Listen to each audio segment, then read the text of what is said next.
Good morning बच्चों। आज हम लोग क्वेश्चन नंबर 4 करेंगे, 5 करेंगे, 6 करेंगे और 7 करेंगे। 4 क्वेश्चंस आज हम लोग करते हैं लाइन से। क्वेश्चन नंबर 4 में ट्रायंगल के क्या, इस सारा ये जो सारा वर्कशीट है ना, इस वर्कशीट के सारे क्वेश्चंस सिर्फ और सिर्फ based on the Pythagoras theorem. उसी थ्योरम पे सारा के सारा क्वेश्चन क्या है, बेस है। क्वेश्चन नंबर 4 में कह रहा है कि A B C is an isosceles right angle triangle at C. मतलब एक ऐसा ट्रायंगल है जो सी पे 90 डिग्री है और इसका नाम है ए बी सी और आइसोसेलस है। आइसोसेलस ट्रायंगल है, इसका मतलब ये साइड सेम हो सकती है क्योंकि हाइपोटेनस तो किसी के इक्वल होगा नहीं, क्योंकि hypotenuse is the largest side in a right angle triangle, तो किसी के बराबर हो नहीं सकता। तो हम लोग यहाँ पे गिवन में लिख सकते हैं कि a right triangle A C B such that AC is equal to BC।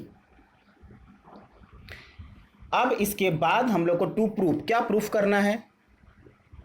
Proof करना है कि AB का square is equal to 2AC square. अब हम लोग करेंगे तो बहुत ही आसान क्वेश्चन है ये। अब हम लोग लिखेंगे by Pythagoras theorem in triangle ACB। यहाँ हम लोग लिखेंगे यहाँ पे ए बी का square is equal to A C square plus B C square. तो ए बी का square is equal to A C square और बी सी। अब बी सी और ए सी आपस में क्या है, इक्वल। तो बी सी की जगह पे भी हम लोग ए सी ले सकते हैं।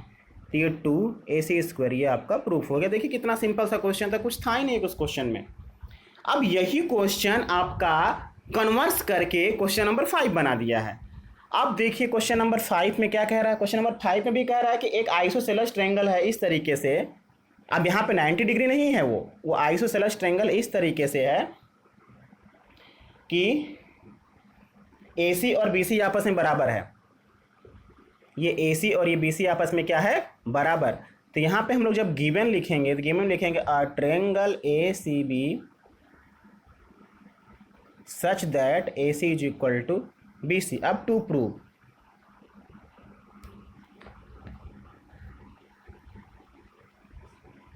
प्रूफ करना, क्या प्रूफ करना है इसमें ये प्रूफ करना है।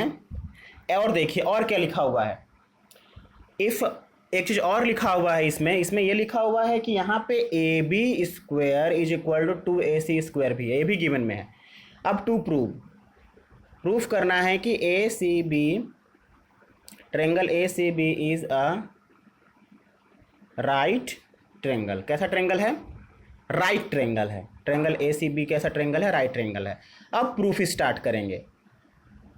प्रूफ में देखिए सबसे पहला काम, प्रूफ में जो ये गिवन में दिया हुआ ना इसी को लिखेंगे। AB square is equal to 2AC square. तो AB square is equal to, इसको हम AC स्क्वायर 2 बार लिख सकते हैं। तो AB square is equal to AC square और AC इसकी जगह पे हम लोग लिखेंगे BC, यहाँ पे गिवन से BC स्क्वायर। तो अब हम लोग को पता है कि किसी भी ट्रायंगल में अगर एक साइड का स्क्वायर उसकी दूसरी साइड के स्क्वायर के सम के इक्वल होता है, तो अब यहाँ बाई कन्वर्स ऑफ PT। हम शायद आपको कन्वर्स नहीं बताए हैं, लिख देंगे यहाँ पे angle ACB is equal to 90 degree. इसका मतलब triangle ACB ABC is a right triangle. देखिए पाइथागोरस और पाइथागोरस के कन्वर्स, इन दोनों में क्या डिफरेंस है। पाइथागोरस मैंने आपको बता दिया, पाइथागोरस राइट एंगल ट्रायंगल में यूज होता है। एक साइड का स्क्वायर अगर एक हाइपोटेनस का स्क्वायर अदर टू साइड्स के स्क्वायर के सम के इक्वल होता है, तो ये पाइथागोरस थ्योरम होता है। कन्वर्स ऑफ पाइथागोरस क्या होता है ये जानिए। कन्वर्स ऑफ पाइथागोरस ये कहता है कि किसी भी ट्रायंगल में अगर सबसे बड़ी साइड के स्क्वायर करने पे वो और दो साइड के स्क्वायर के सम के इक्वल होता है, तो बड़ी साइड के सामने का जो एंगल होगा वो राइट एंगल होगा। यही कहता है उसका कन्वर्स। तो यही बात यहां पे देखिए प्रूफ कर दिया मैंने। ये देखिए एक साइड के स्क्वायर करने पे उसके दो अलग अलग साइड के स्क्वायर के सम के इक्वल है, तो जो साइड सबसे बड़ी है उसके सामने का जो एंगल है वो राइट एंगल ट्रायंगल होगा। कैसे हुआ? ये कन्वर्स से हुआ। इस तरीके से आप ये दो क्वेश्चन बहुत ही आसानी से कर सकते हैं। आपको समझ में भी आ गया होगा और कोई दिक्कत भी नहीं हुई होगी। अब इसके बाद हम लोग आगे पढ़ेंगे क्वेश्चन नंबर 6। क्वेश्चन नंबर 6 भी इसी तरीके से है बेटा, वो भी बहुत ही आसान है, उसमें भी कोई दिक्कत नहीं आएगी आप लोगों को करने में।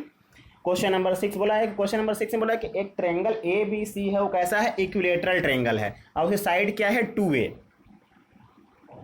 ठीक है भाई, ए बी सी एक ऐसा इक्विलेटरल ट्रायंगल है और उसकी सब साइड्स क्या है? 2a। अब यहाँ पे मैंने क्या ड्रॉ कर दिया? एक परपेंडिकुलर। मैं आपको एक चीज़ यहाँ पे बताना चाहूँगा, आप हमें ध्यान दीजिएगा, बहुत ही इम्पोर्टेंट है। किसी भी इक्वेटरल ट्रायंगल में किसी भी वर्टिसेस से ड्रॉ किया गया परपेंडिकुलर मीडियन का काम करता है। किसका काम करता है? मीडियन का काम करता है। अब आप लोग समझ गए होंगे कि मैं क्या कहना चाहता हूं। देखिए, आप यहां से अगर कोई, अभी मान लीजिए इक्विलेटरल ट्रायंगल है, मानना क्या है? दिया हुआ है इक्विलेटरल ट्रायंगल है, तो इक्विलेटरल ट्रायंगल में किसी भी वर्टिसेस से उसके अपोजिट साइड पे जो हम लोग परपेंडिकुलर ड्रॉ करते हैं, दैट इज वर्ग। वो कैसा काम करता है? वो काम करता है मीडियन का। वो मीडियन का भी काम करेगा और परपेंडिकुलर का भी काम करेगा। अगर आपने मीडियन ड्रॉ किया तो परपेंडिकुलर है, और परपेंडिकुलर ड्रॉ किया तो वो मीडियन है। लेकिन कहां? राइट एंगल ट्रायंगल में। कहां पे?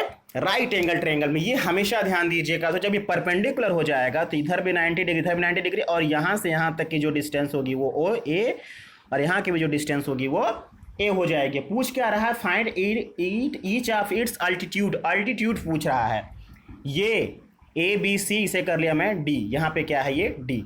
तो ये डी को यहाँ लिख देते हैं। ये पूरा यहाँ से यहाँ तक कितना है? 2a। तो अब गिवन लिखने की ज़रूरत नहीं है, यहाँ लिख दीजिएगा, या तो लिख देते हैं given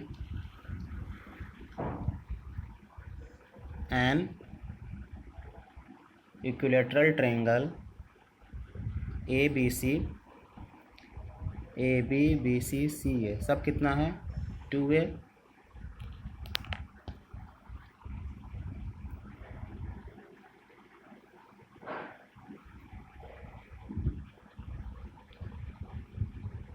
construction draw A D perpendicular on B C, ये ड्रॉ कर दिया। अब इसके बाद मैं आपको बताऊं, देखिए बेटा, ये 2a ये a, आपको यही अल्टीट्यूड निकालना है। तो ये अल्टीट्यूड निकालने के लिए राइट एंगल ट्रायंगल है ही। आप आराम से लिखिए, in right triangle A B D में बाई पाइथागोरस थ्योरम हाइपोटेनस का square is equal to, hypotenuse तो आपका ये होगा, ए बी होगा, क्योंकि 90 डिग्री के सामने का है, और A D square plus B D square. तो ये 2a का square, A D square find करना है, ये ए स्क्वायर। तो ये 4a square A D square plus A square. तो A D square is equal इधर जाके घटेगा, तो ये 4a square minus A square. तो A D square is equal to 3a square. तो A D is equal to under root 3a square. तो a बाहर निकल जाएगा, √3 अंदर बचेगा, इतना यूनिट। ये आपका आंसर हो गया। इस तरीके से आप इस क्वेश्चन को भी लगा सकते हैं। बहुत ही आसान था, कुछ नहीं था इस क्वेश्चन में, बहुत नॉर्मल क्वेश्चन था। इस तरीके से आप क्वेश्चन नंबर 6 लगा लिए, 4, 5, 6। अब आपको मैं इसका पिक भी लेके सेंड कर दूंगा ताकि आपको दिक्कत ना हो। आपको समझ में आया होगा। ये तीनों क्वेश्चन बहुत ही आसान है बेटा, आप करेंगे तो आपको और इजी लगेगा। इसी तरीके से आप बाकी सारे क्वेश्चंस लगाइए। क्वेश्चन नंबर 7 में थोड़ा सा बड़ा है, तो मैं उसे सोच रहा था कि कल बता देता हूँ। मैं आपको क्वेश्चन नंबर 9 बता देता हूँ। 9 थोड़ा सा इजी भी है और हो भी जाएगा तुरंत।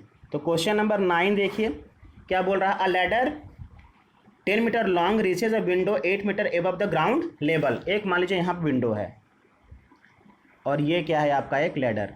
तो इस लैडर की जो लंबाई है वो 10 मीटर है। यहाँ जो विंडो है वो ग्राउंड लेवल से 8 मीटर की डिस्टेंस पे है। तो ये ए, ये बी और ये सी लिख देंगे यहाँ पे कि ए सी इज़ अ लैडर।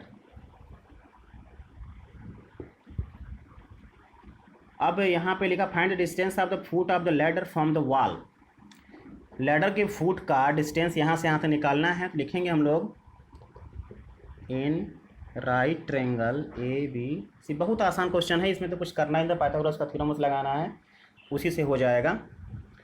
तो हाइपोटेनस आपका ये ए सी का square is equal to A B square plus B C square. तो ए सी आपका 10 का स्क्वायर, ए बी कितना है आपका 8 का square plus B C square 100 is equal to 64 plus B C square जाके घटेगा तो ये 100 minus 64 is equal to B C square. तो B C square is equal to 36। तो आपका B C is equal to √36 मतलब 6 मीटर आ गया। तो ये आपका जो लैडर का जो फुट था उससे जो वॉल है उसकी डिस्टेंस जो है कितना है 6 मीटर। ये आपका आंसर है। बहुत आसान क्वेश्चन है, कहीं कुछ टफ नहीं है इसमें। एक क्वेश्चन मैं आपको और बताता हूँ इसी तरीके का, एकदम इजी क्वेश्चन नंबर 12। इसका पिक लेके मैं सेंड कर दूंगा ताकि आपको दिक्कत ना आए। अब मैं इसे यहाँ करने की जगह पे मैं यहाँ लिख देता हूँ इसे, ताकि मैं वहाँ पे इसका दूसरा क्वेश्चन कर सकूँ। यहाँ से करने के बाद तो B C is equal to √36, तो B C is equal to 6 metre, इस तरीके से। अब इसके बाद मैं आपको क्वेश्चन नंबर 12 बता देता हूँ। 12 में लिखा 2 poles of height 6 centimetre 11 centimetre stand on the plane ground. एक प्लेन ग्राउंड था, वहाँ पे एक ये और एक ये इस तरीके से लाइंस हैं। ये 6 मीटर है और ये यहाँ से यहाँ तक 11 मीटर है। अब लिखा if the distance between the feet of the pole is 12 centimetre. 12 का जो फीट है इन दोनों पोल का ये 12 मीटर। तो बेटा यहाँ की डिस्टेंस भी तो 12 मीटर होगी, क्योंकि ये वर्टिकली जब स्टैंड होगा तो कभी झुकेगा तो है, क्योंकि पोल कभी झुकता नहीं है।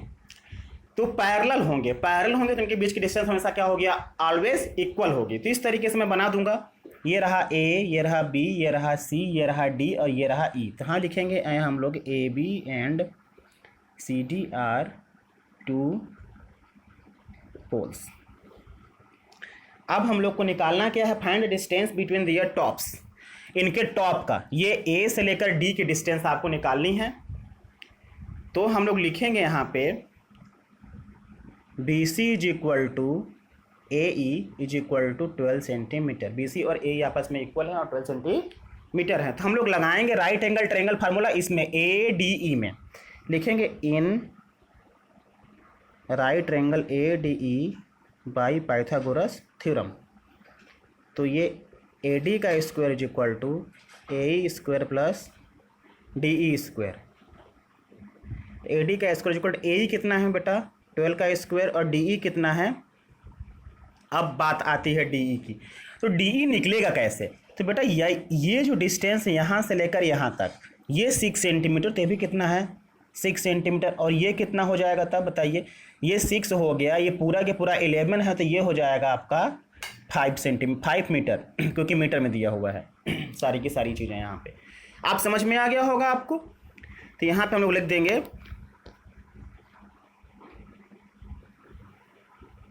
यहाँ पर हम लिख देंगे 5 स्क्वायर। तो A D square is equal to 144 प्लस 25 इज इक्वल टू 169। तो A D square is equal to √169। तो 169 किसका है 13 का। तो ये 13 सेंटीमीटर उनका जो पीक पॉइंट था वहाँ से उन दोनों की डिस्टेंस थी। इस तरीके से आप इन दोनों क्वेश्चन को भी मैंने बता दिया। मैंने आज आपको 5 क्वेश्चन बताया, कल मैं आपको 7 बताऊंगा, 10 बताऊंगा, 11 बताऊंगा और उसके बाद आपको 13 बताऊंगा। फिर उसके बाद नेक्स्ट डे 14, 15, 16। इस तरीके से आपका मंडे तक ये चैप्टर क्या हो जाएगा, फिनिश हो जाएगा। इस तरीके से फिर उसके बाद मैं आपको कुछ एग्जाम्पल्स भी बता दूंगा जो आप लोगों को लगता है कि टफ़ है। आप लोग इतना करिए, समझिए, जो नहीं आता है पूछिए। आप लोगों ने पिछला वीडियो सिर्फ 9 लोगों ने देखा था, उसके पहले वाला वीडियो सिर्फ 20 लोगों ने देखा था। क्लास में 35 लोग हैं, पेपर 30 लोगों ने दिया था। वीडियो देखिए, नहीं समझ में आता है पूछिए। स्कूल ओपन होगा तब पर भी आपको कभी कभी वीडियो की ज़रूरत पड़ेगी, आपको देखना ही पड़ेगा। समझिए, नहीं समझ में आता है तो आप लोग को जब मन करे तब फ़ोन करके मैसेज करके पूछिए मुझसे, मैं हमेशा बताने के लिए रेडी हूँ। Thank you.